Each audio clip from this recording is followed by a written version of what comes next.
Glória a Deus. Paz mais uma vez, irmãos. Amém. Abra sua Bíblia junto comigo. Pode ficar sentado? Abra sua Bíblia junto comigo. Na primeira epístola de João, no capítulo 3, no verso 1. Primeira epístola de João, capítulo 3, verso 1. Que seja louvado o nome do Senhor para todo sempre em nossa vida.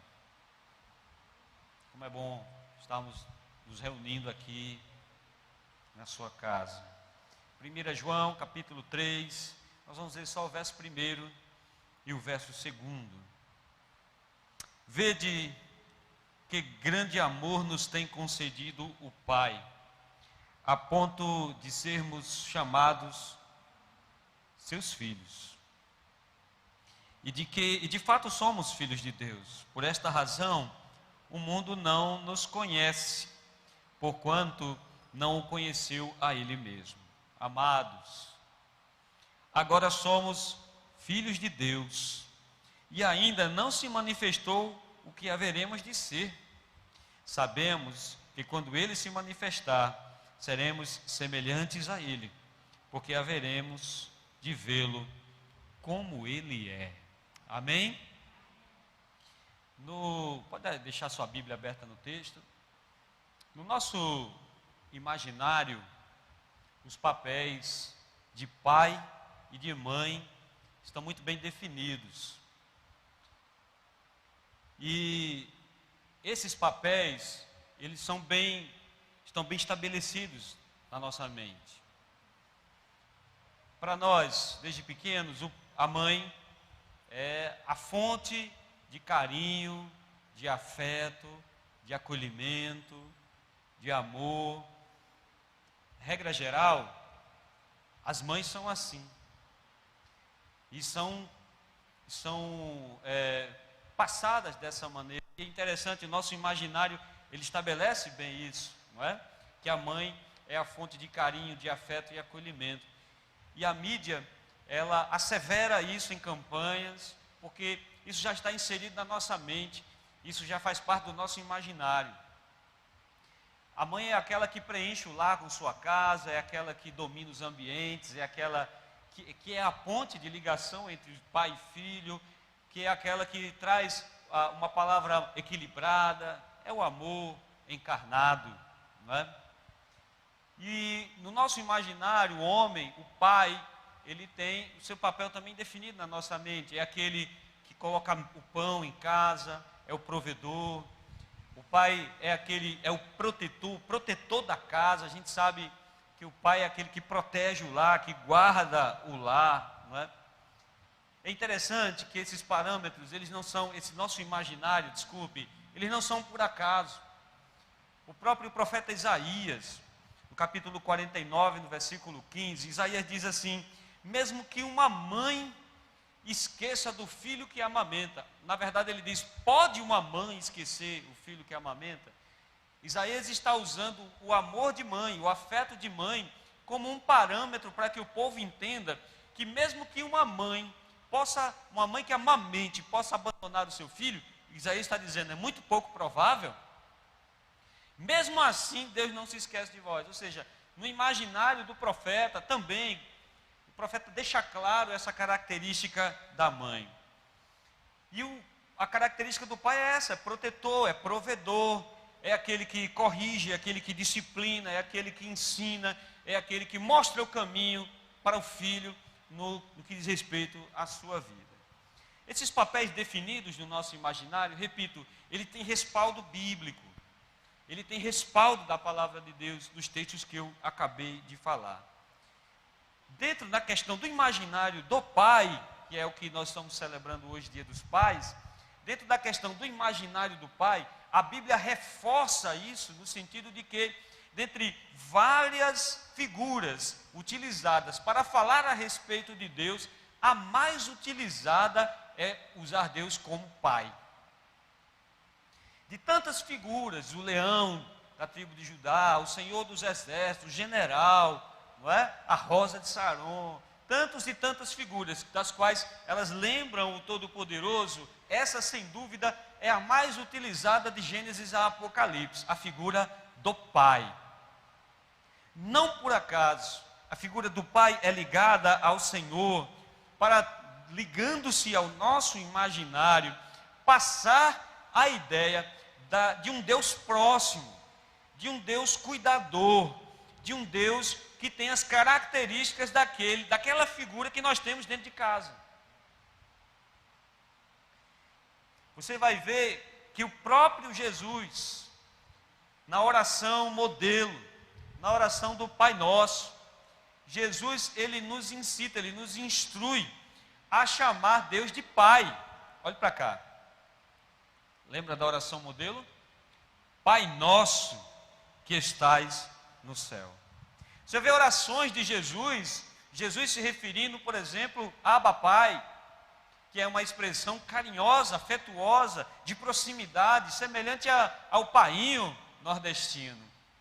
Você vai ver Jesus se referindo em orações públicas como Pai Santo. Então, preste bastante atenção. Da mesma maneira que os profetas utilizavam o nosso imaginário para falar a respeito do amor, do afeto de Deus, usando o exemplo das mães, também a Bíblia usa o nosso imaginário para nos aproximar de quem seja Deus realmente para cada um de nós. Não é um acaso, é um direcionamento de Deus. Não é um acaso, é para que nós possamos nos aproximar sentimentalmente da figura paterna de Deus e do que Ele representa para nós. Está me entendendo? Diga amém. Então Deus é Pai. E Ele quer ser reconhecido como Pai. Jesus nos ensinou a tratá-lo, a conversar com Ele e a buscá-lo como Pai. E João aqui na sua epístola, ele diz que nós somos filhos de Deus, ou seja, Ele é nosso Pai. E baseado no nosso imaginário, eu queria trazer alguns atributos de Deus para que nós possamos compartilhar essa proximidade, essa intimidade que devemos ter com Deus. Quando nós falamos de Pai, na figura paterna, nosso Pai terreno, nós temos a figura de alguém que é provedor, de alguém que traz o alimento para dentro de casa, de alguém que provê a condução da casa, de alguém que ocupa o espaço daquela casa e concentra nele a responsabilidade daquela casa. Em Gênesis, no capítulo 17, versículo 1, lá numa conversa com Abraão, a Bíblia diz que é a primeira vez que tem um termo traduzido para o português, que é todo-poderoso, que no seu sentido original é El Shaddai. A palavra El Shaddai denota um ser que é pleno, que é suficiente, que ele sozinho consegue manter a vida em toda a completude daquele que ele sustenta. El Shaddai, na nossa tradução em português todo-poderoso, representa a plenitude de Deus dentro do seu perfil provedor, dentro do seu perfil de nos conceder aquilo que nós estamos precisando. Da mesma maneira que o Pai provê o alimento para dentro de casa, da mesma maneira que o Pai provê as necessidades para dentro de casa, a Bíblia mostra que Deus, Ele provê todas as necessidades dos seus filhos. E aí se engana quando nós falamos, por exemplo, que essas necessidades são necessidades meramente físicas ou materiais. Nós não temos necessidades só materiais, nós temos necessidades emocionais, nós temos necessidades espirituais, nós temos dificuldades, por exemplo, de relacionamento, nós temos dificuldades de escolhas. Então Deus, Ele é aquele que ocupa todos os espaços das nossas necessidades e como Pai, Ele provê todas as áreas que você precisa. Se você tem carência, olhe para cá, Deus pode suprir. Paulo falando numa de suas cartas, numa de suas epístolas, se não me falha a memória, Colossenses, ele diz que Ele é a plenitude de todas as coisas e tudo converge para Ele.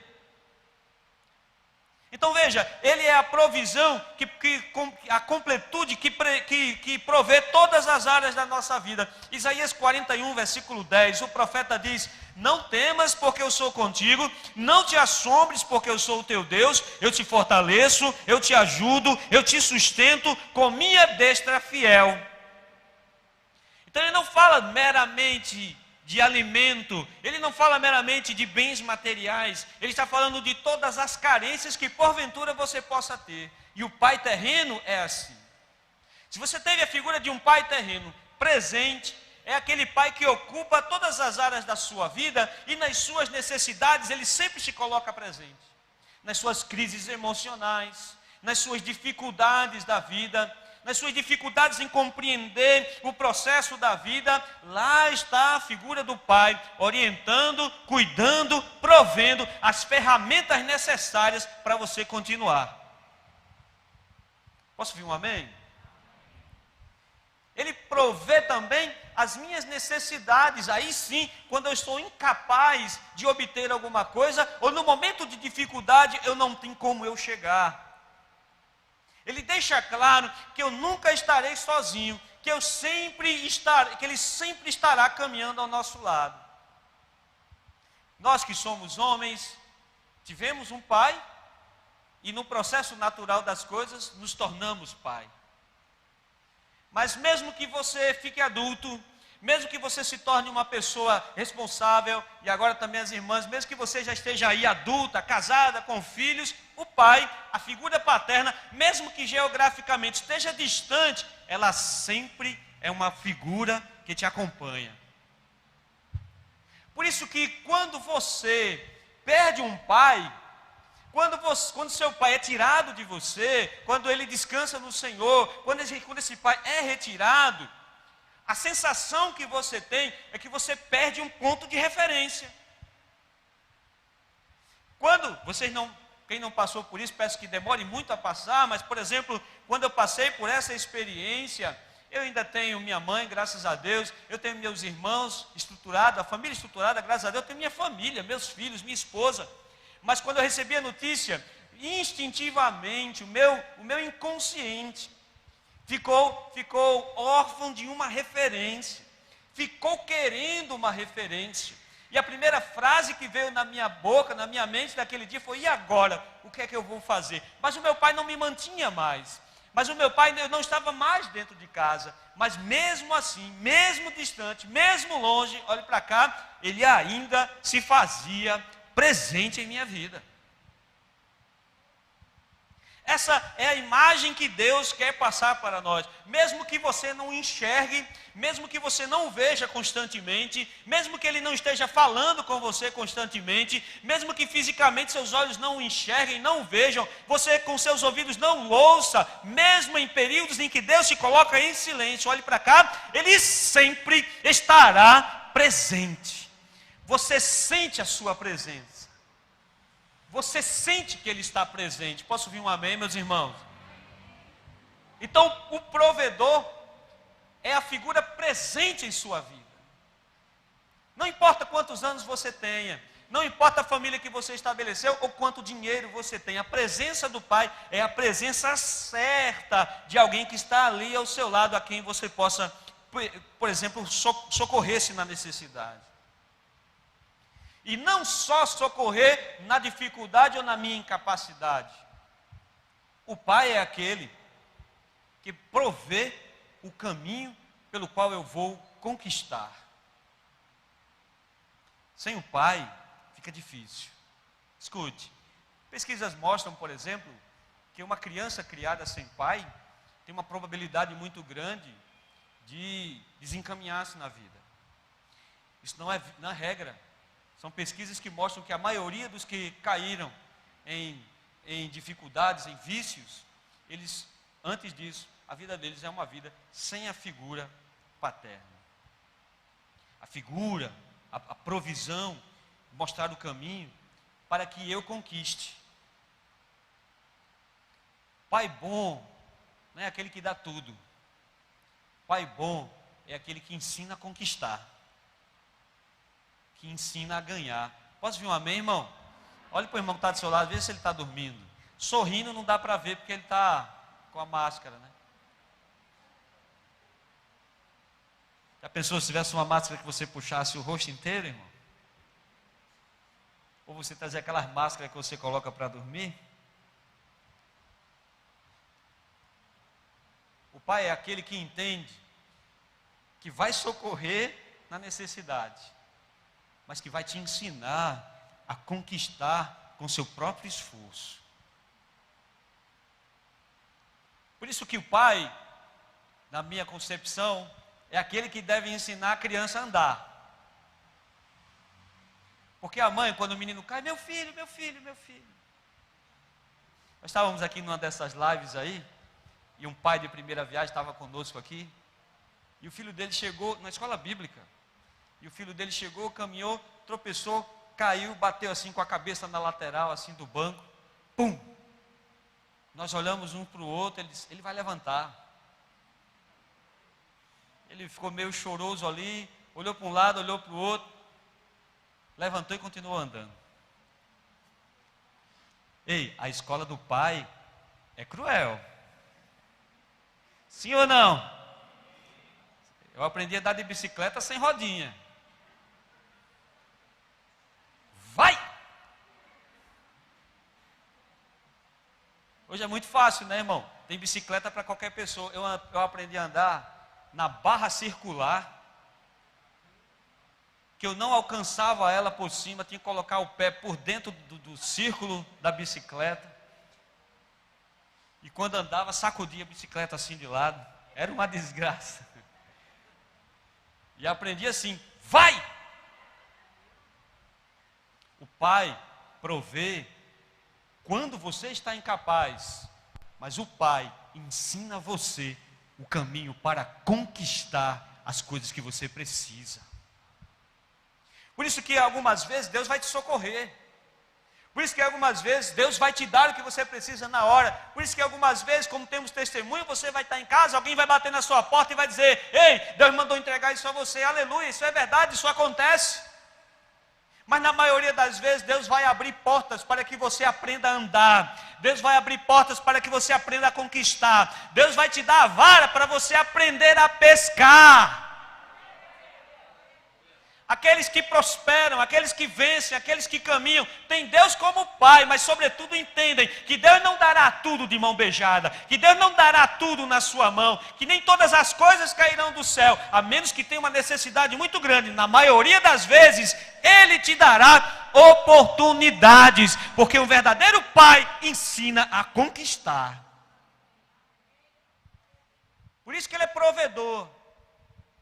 Ele não é provedor, todas as vezes vai cair alguém, vai cair alguma coisa, ou como aquela história do carro de leite que quebrou na frente da sua casa. Todo crente conhece a história do carro de leite que quebrou do outro lado da rua. O leite ia estragar. Eu trouxe esse leite aqui para a senhora e a família estava passando fome. Às vezes ele vai fazer isso. Às vezes alguma pessoa se levantará para ajudar você, mas na maioria das vezes, Deus abre portas. Aleluia. E o filhinho pequeno tem que engrossar as pernas, ficar de pé e aprender a andar. Você tem que aprender a andar. Deixe de chorar e comece a andar. Deixe de chorar. Porque Deus é Pai. E Pai ensina a andar. Amém?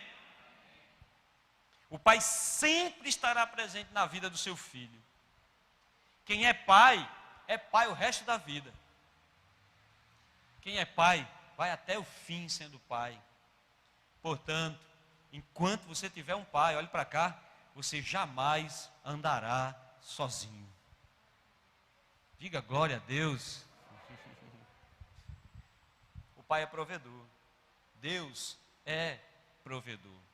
O pai imprime o seu caráter em nós. Deus imprime o seu caráter em nós. Nós temos muito do nosso Pai. A base de honestidade, a base do caráter, a base de personalidade. Nós temos muito do nosso Pai. Porque o Pai, olhe para cá, Ele ensina, Ele corrige, ele mostra. É um método empírico, ou seja, é um método da experiência. Os pais, eles ensinam pelo método da experiência. Vem cá, vamos comigo.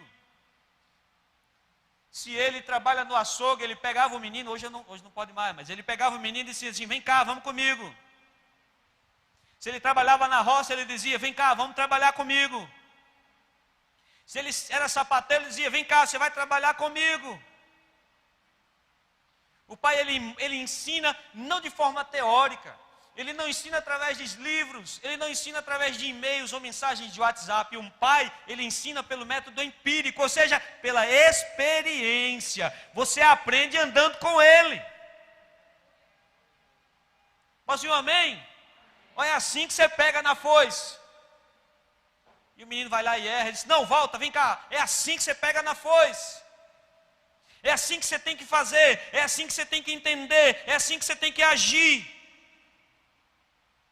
Ele vai imprimindo seu caráter em nós, ele vai imprimindo sua conduta em nós, ele vai mostrando o caminho através de provérbios, através de testemunho, através de sua vida.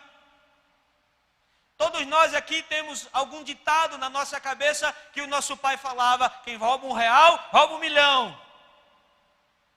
Já ouviu isso? Esses ditados, essas condutas, esse caminho, é o caminho do método de aprendizado fazendo. E aí, é interessante, irmãos, que um pai consegue ter várias faces para educar o seu filho. Irmão, você está me entendendo? Diga amém. Muito bem. É interessante que as faces se manifestam de acordo com as situações da vida. Quem cresceu num lar com um pai presente? Levante assim a mão, levante assim a mão. Muito bem. Seu pai sempre teve um sorriso no rosto? Sim ou não? Já viu seu pai bravo? Já viu, André? Já viu. Já viu seu pai bravo? Já viu seu pai triste? Seu pai já te deu umas boas lapadas, como nós dizemos aqui no Nordeste? Se correr é pior. Não se defenda. Baixa o braço para eu bater direito. Você quer apanhar agora ou mais tarde? Ah, é sacanagem, que escolha difícil. Vai logo agora que o sangue está quente. Meu pai nunca bateu em mim. Mas eu conseguia, o pai tem várias faces. E você vê as faces de seu pai, olhe para cá, dependendo das situações. Se você errar, não espere um sorrisinho do seu pai. Eu sou de um tempo, eu não sou velho, eu sou novo. Eu sou de um tempo que o olhar fulminava mais do que uma surra. Tinha um lugar, eu encontrei uma foto, vou postar a foto esses dias para os irmãos verem. Tinha um lugar em Mossoró, chamada Barragem de Genésio. Se tiver algum conterrâneo me ouvindo, ele vai...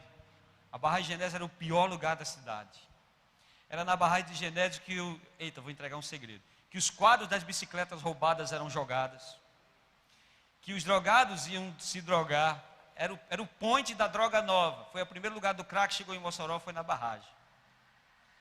E eles não queriam que eu fosse na barragem. E um dia eu escapei, Rodolfo, e fui para a barragem. Quando eu cheguei em casa, estava um desespero, mãe chorando, aquela agonia toda.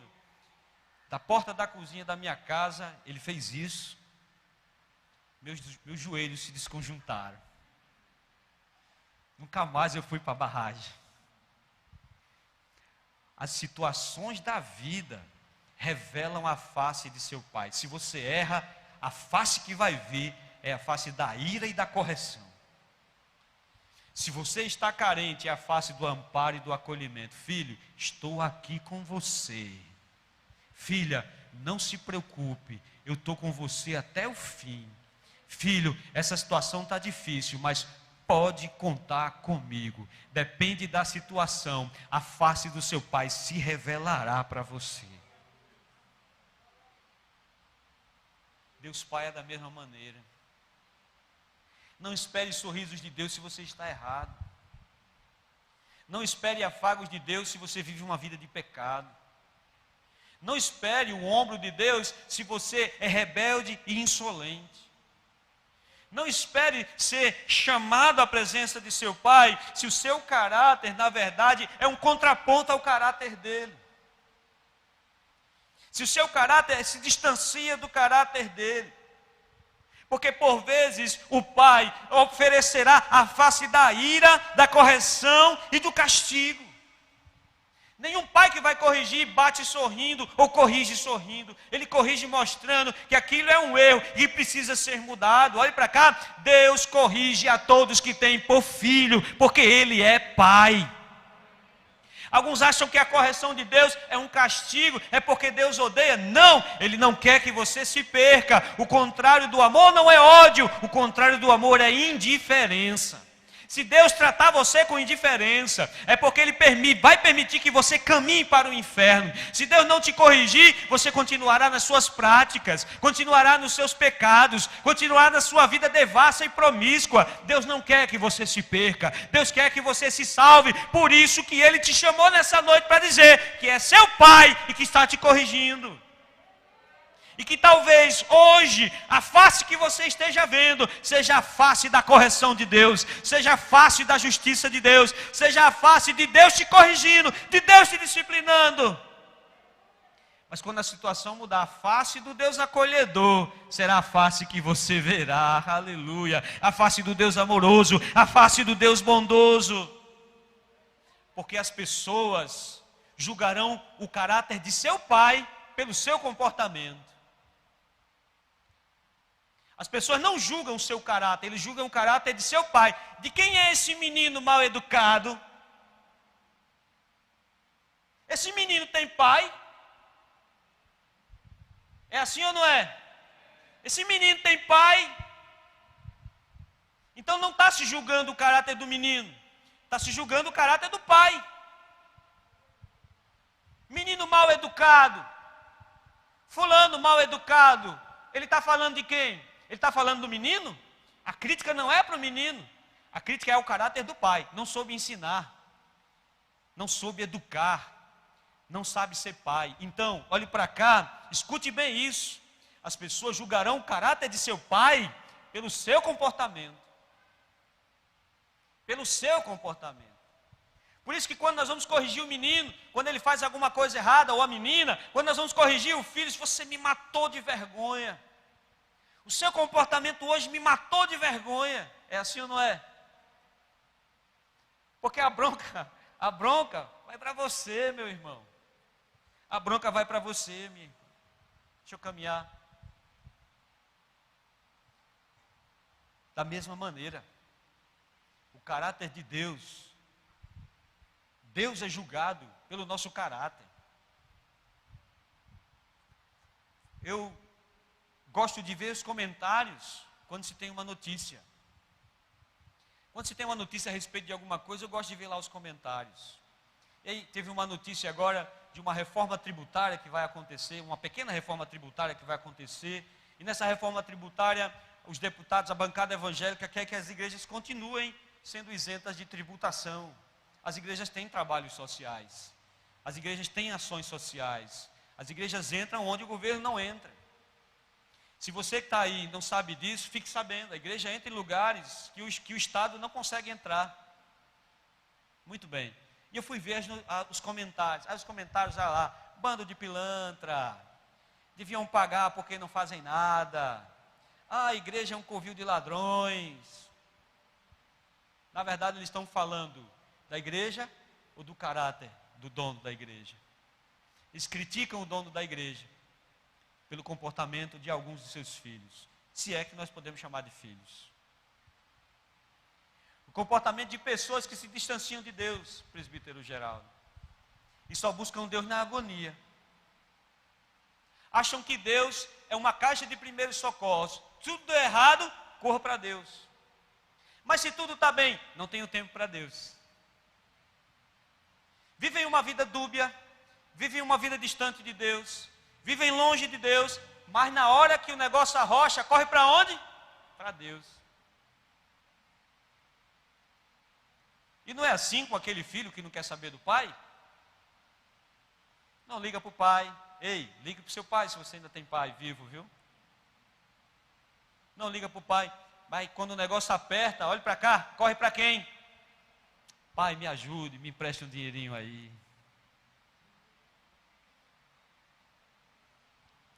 No começo da nossa caminhada, a gente até pode pedir um dinheirinho emprestado ao pai, né? Mas depois, você tem que engrossar suas pernas e caminhar sozinho. Olhe para cá. O caráter de seu pai é julgado pelo seu comportamento. Por fim, ele é provedor. Você está me acompanhando? Diga amém. Ele é provedor. Ele imprime seu caráter em nós de várias maneiras, com várias faces, com amor, com zelo, com correção, com puxões de orelha, com a face da ira, com a face do amor. As situações da vida fazem surgir as faces de Deus. Eu quero fazer uma pergunta para você. Qual é a face de Deus que você está vendo agora? Qual é a face de Deus que você está enxergando agora? Porque a face que você está enxergando mostra que tipo de situação você está vivendo. Ele é nosso protetor. Olhe para o irmão que está do seu lado. Não gosto de fazer isso, mas você vai ter que fazer para ele acordar. Tem irmão cochilando de 8 horas da noite. Ei, irmão, o almoço hoje foi bom, hein? Os irmãos almoçam dia dos pais, os irmãos capricham. Comem como se o dia fosse acabar amanhã. A única coisa que alguns irmãos fazem como se o mundo fosse acabar no outro dia é comer. Aí chega no culto, está sonolento, caindo pelas tabelas. Você está comigo? Diga amém. Vou até o fim, diga amém. Aleluia. Ele é nosso protetor. Eu morava no interior, sabe, irmãos? E meu pai, quando ia dormir, ele tinha um ritual. Olhe para cá, o ritual era interessante. Tinha não sei como é que chama aqui em Recife, mas lá no nosso sertãozinho, Eleonisa, a gente chama de batedeira. Que é um armáriozinho de alumínio em pé, cheio de panela. Você sabe o que é? Muito bem. Ele pegava aquilo e colocava na porta da cozinha, era o nosso alarme. Ele ia para a cama, passava pela cozinha, Henrique, e pegava um facão desse tamanho. Era um facão mesmo. E por fim, ele pegava um pedaço de madeira, que eu não sei como é que a gente chama aqui, mas a gente chamava de jucá. É madeira de dar em doido. Aí daquele que entrasse lá em casa, Geraldo, não saía. Quando ele passava para o quarto, com esses apetrechos, aí eu disse, poxa, agora eu posso dormir tranquilo. Aleluia. Agora eu posso dormir tranquilo, né? A proteção é uma percepção individual. Quando nós somos crianças, olhe para cá, se tem um trovão, a nossa reação é correr para debaixo da cama. Ora, se o mundo desabar do céu para baixo, a cama vai te proteger? Você fazia um mal feito na rua, seu coleguinha queria arrancar sua cabeça, tirar seu sangue, você corria e se protegia no colo da sua mãe. Se tivesse uma briga, o que é que acontecia? Você corria para segurar na mão do seu pai. A segurança é uma percepção individual, ou seja, você confia naquilo que vai te proteger. Se você achar que aqui está seguro, você fica de boa, como diz os jovens. Se você chega num lugar que você acha que está seguro, o seu sistema de defesa cai, no sentido de que você não fica com medo. Amém? Amém, irmão? Quem é torcedor do Inferno Coral, sai cantando aí na rua sem medo nenhum. Porque até a polícia vai escoltando. Mas imagine você no seu carrinho, e aquela torcida vindo em sua direção. A vontade de deixar o carro e sair correndo. Porque você não se sente seguro. A sua casa é segura? É sua percepção de segurança. E qualquer pessoa pode entrar na sua casa. Sim ou não? Nós escolhemos naquilo em que nós vamos confiar. Confiamos naquilo que queremos confiar. Então, por isso que o nosso pai terreno, mesmo que ele não fosse um, sei lá, um Charles Bronson da vida, você se sentia protegido por ele. Os mais novos não sabem nem quem é Charles Bronson. Vai dar um Google aí, você vai achar. Você acha que ele é o cara? Ninguém vai mexer com você se você estiver perto dele. Mesmo se ele for do meu tamanho, do jeito que eu sou, pequenininho, franzino, mas os meninos acham, ninguém mexe comigo, meu pai está ali. Porque a figura do pai inspira confiança. Você vai ver, vou contar para o meu pai. Contar para o meu pai, você vai ver, o bicho vai pegar. A figura paterna inspira confiança. Você está me entendendo, meu irmão? Diga amém. Então é necessário que você deposite confiança em alguém para que aquela pessoa ou aquele ser realmente te proteja. Para que Deus te proteja, você tem que depositar sua confiança em Deus, da mesma maneira que você deposita no seu pai. Seu pai é valente, irmão? A figura do seu pai inspira isso, segurança? Porque você escolheu confiar. Olhe para cá, deposite a sua confiança na proteção divina do Todo-Poderoso. É isso que ele diz, Pai Santo. Jesus está dizendo, Pai Santo, ou seja, o Senhor é meu Pai. O Senhor é quem me protege. Quando eu saio por essa porta, não é segurança pública, não é governador, não é polícia, absolutamente nada tem a capacidade de proteger a minha vida. É Deus acampando seus anjos ao meu redor. Quem sustenta a minha vida, quem me protege na minha casa, não é sistema de segurança, alarme, cerca ou cachorro, é a segurança do Todo-Poderoso. É eu crer que existe um anjo com a espada desembainhada, protegendo a minha vida, se eu for para lá, se eu for para acolá. Por isso que os crentes entram em favelas, por isso que os crentes entram em vielas, por isso que os crentes sobem em morros e evangelizam, por isso que os crentes não encontram lugares que eles não se sintam desafiados em entrar, porque o protetor está em todo lugar. E nós escolhemos confiar em Deus. Nós escolhemos confiar em Deus. Bota essa frase aí no seu carro, na sua camisa, no seu Facebook, onde você quiser. Nós escolhemos confiar em Deus. E confiar em Deus é depositar a confiança nele. E não ficar andando com o pé em duas canoas, é mergulhar na confiança do Todo-Poderoso. Diga glória a Deus, meu irmão. E essa confiança, eu vou inventar uma palavra se ela não existir, ela é desmaliciosa. A palavra do dia é desmaliciosa. Conversando com alguns pais de primeira viagem, na verdade eu estava discipulando esses pais de primeira viagem, né? Que hoje, quando a gente, aquela história que eu já contei aqui para os irmãos, quando a gente é pai do primeiro filho, a gente tem todo o cuidado do mundo. O menino não pisa no chão. O menino só usa Pampers. O carrinho é do melhor. O carrinho tem que ter amortecedor nas rodinhas. O andador tem que ser todo, tem que ter andador, mas não precisa de andador, mas a gente gostava de botar andador. Aí nasce o segundo tem menos cuidado. É aquela história da pipoca, a pipoca cai no chão. Não, menino, tira isso, você não vai comer isso. O segundo você já pega a pipoca limpa e diz, coma, meu filho. Se você tiver 3, você joga a pipoca no chão e diz assim, coma, menino. Brincadeira, não faça isso não. Mas eu dizendo para os meninos que estavam tendo eram pais de primeira viagem, eu já sou pai há 17 anos, embora não pareça.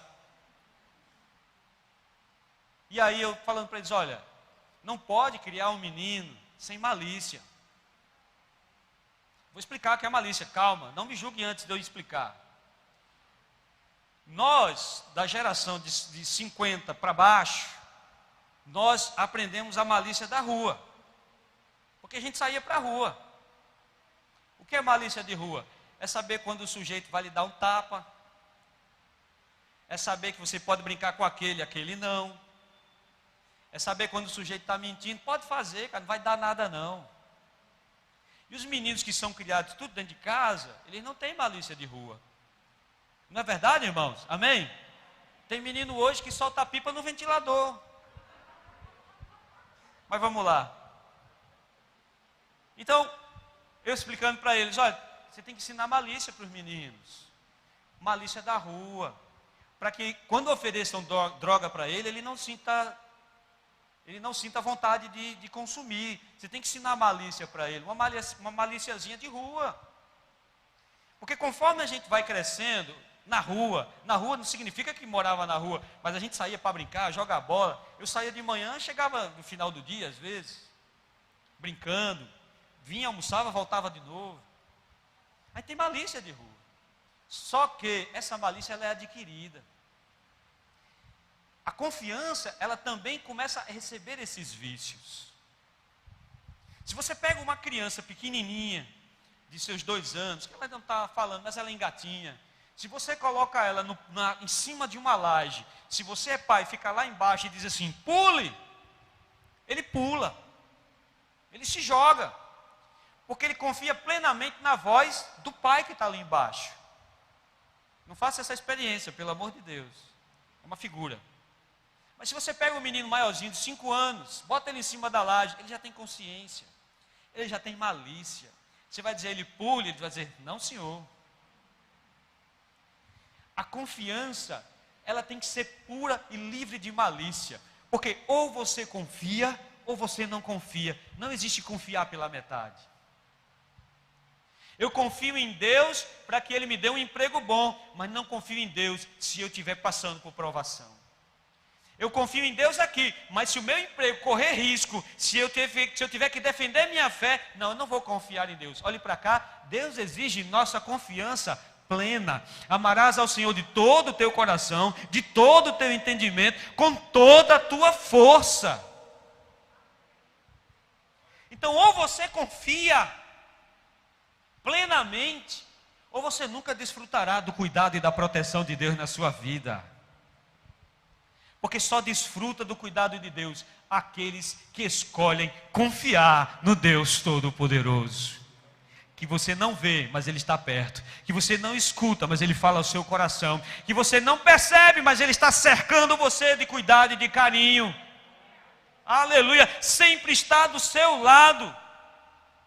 Sempre está cuidando, mesmo que você não veja. Deus é aquele Pai que visita o quarto do filho enquanto ele dorme, para velar o seu sono. O filho não sabe que ele está lá, mas o pai está velando o sono do seu filho, aleluia. Assim como muitas vezes, na noite ou na madrugada, em que os meninos talvez estivessem doentes, você saía do seu quarto, ia até o quarto deles, olhava de longe, você não permitia que eles te vissem, porque se ele te visse, talvez ele acordasse. Então de longe você observava, de longe você olhava se estava tudo bem, de longe você conferia se a porta estava fechada, se a janela estava fechada, de longe você protege, de longe você acolhe, de longe você observa. É assim que Deus faz conosco. Ele não precisa estar falando com você, eu estou com você, porque Ele nunca deixou de estar. Porque a sua proteção, aleluia, não é algo que você vai ficar vendo direto. A sua proteção você não vai ficar ouvindo direto, mas Ele sempre estará com você. E um pai é capaz de tudo para salvar a vida do seu filho. Um pai é capaz de tudo pelo seu filho, se ele for pai de verdade.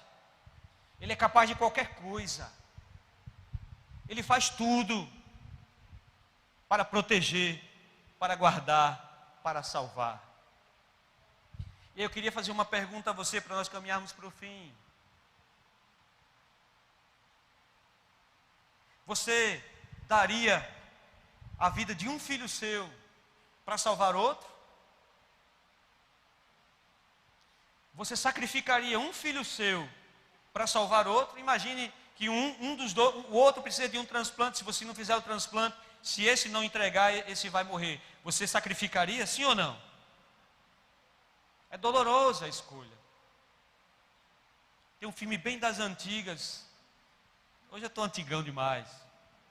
Tem um filme bem das antigas que você pode assistir. A Escolha de Sofia.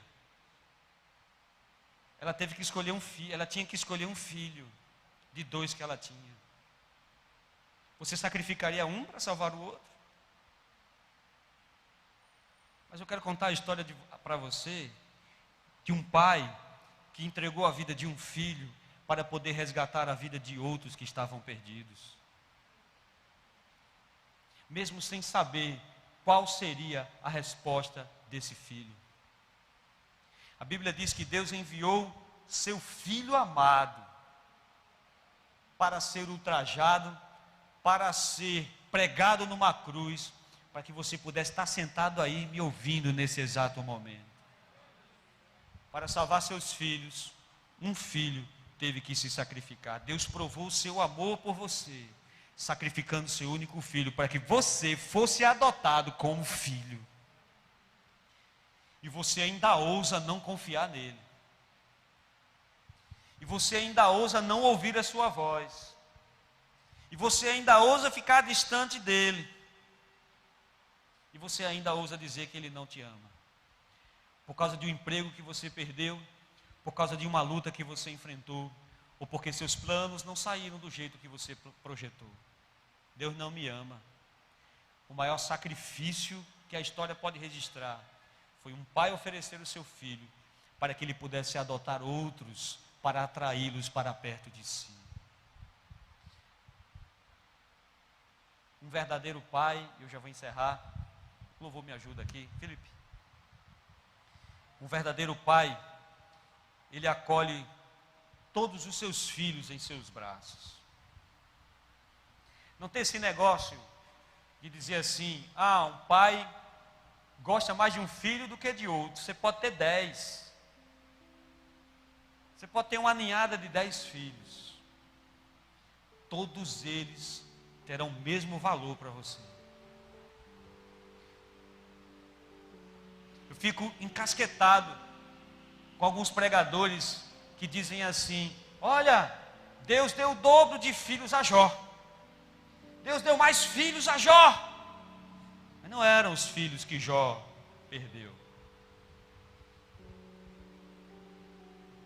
O pai tem prazer de acolher todos os seus filhos em casa. O pai quer andar segurando na mão do seu filho, mesmo que ele tenha 20, 30 anos. Sujeito barbado, e o pai vai dizer assim, meu menino. Um pai acolhe. Os braços de um pai são suficientemente grandes para abraçar todos os seus filhos. E aí é interessante que quando nós somos pequenos, nós sentimos prazer em estar no colo do nosso pai. Não é? Pequeno, você quer estar ali no colo dele. Eu aprendi a dirigir, presbítero Misael, numa Brasília. Meu pai acelerando e freando e eu segurando o volante de uma Brasília velha, fazendo aquele barulho ensurdecedor atrás, ele acelerando e eu dirigindo. Nunca esqueci isso na minha vida, nunca esqueci. Como era bom voltar das viagens que eu ia com ele e vinha guiando na Avenida Motaneto, cheia de barro, cheia de buraco, e eu ali segurando aquele volante. São memórias que sempre estão aqui na minha cabeça. Como é bom o colo do pai. Como é bom abraçar o pai, sentir o calor do pai. Como é bom, como é bom. Como é gratificante isso. Mas aí nós vamos crescendo. Nós vamos nos tornando adultos. Nos tornamos adolescentes. E quando a gente se torna adolescente, o que é isso, meu irmão? Deixa esse negócio de abraçar, fique mais longe. Sentar no colo, o que é isso? Não, pelo amor de Deus. Não senta mais no colo. Não abraça mais. Com vergonha, fica longe. Mas isso faz tanta falta. Nosso coração sente tanta falta. Nós ansiamos pela vida adulta e nos emancipamos. Mas tem hora que tudo que a gente quer na vida é o colo do pai. É o conselho do pai. Quando você está perdido e não sabe para onde ir, o pai dizia: vá por aqui, faça isso aqui. Nosso pai espiritual é da mesma maneira. Quando aceitamos, somos as crianças. Sentamos no colo, contamos as nossas histórias, contamos o nosso sofrimento. Só que aí a fé vai se tornando racional, não é? Nós vamos lendo, nós vamos aprendendo, nos tornamos até teólogos, nos tornamos adolescentes e ficamos adultos. Deus, o Senhor é inefável, é inerrante, é grande, é soberano. Quando na verdade tudo que a gente quer dizer é: Abba Pai, Paizinho, me socorre aqui hoje. Paizinho, tem pena de mim, corre para cá, me ajuda aqui hoje. Tem dia que você só quer dizer isso. Paizinho, me ajude. Pai, me dá a tua mão. Sem ela eu não vou conseguir. Fora dos braços de Deus, nós somos como ave sem ninho. Uma ave sem ninho que não tem um porto seguro para voltar. Quando eu perdi meu pai, a sensação que eu tinha perdido meu porto, meu lugar, minha referência. Mas Deus sempre estará do seu lado. Talvez você, assim como eu, não tenha mais seu pai hoje aqui. Talvez você, assim como eu, não tenha essa referência física hoje aqui. Mas eu quero dizer uma coisa a você: mesmo sem ver, Deus está presente na sua vida. Ele é o seu provedor. Mesmo sem ver, Ele está imprimindo o seu caráter em você. Está doendo agora, mas é porque o Pai está te ensinando a crescer. O Pai está te ensinando o caminho para você desenvolver. O Pai está te ensinando a andar para você parar de chorar. E nessa caminhada não tenha medo, porque mesmo que você não esteja vendo, Ele é seu protetor. Também que você sinta a falta do Pai terreno.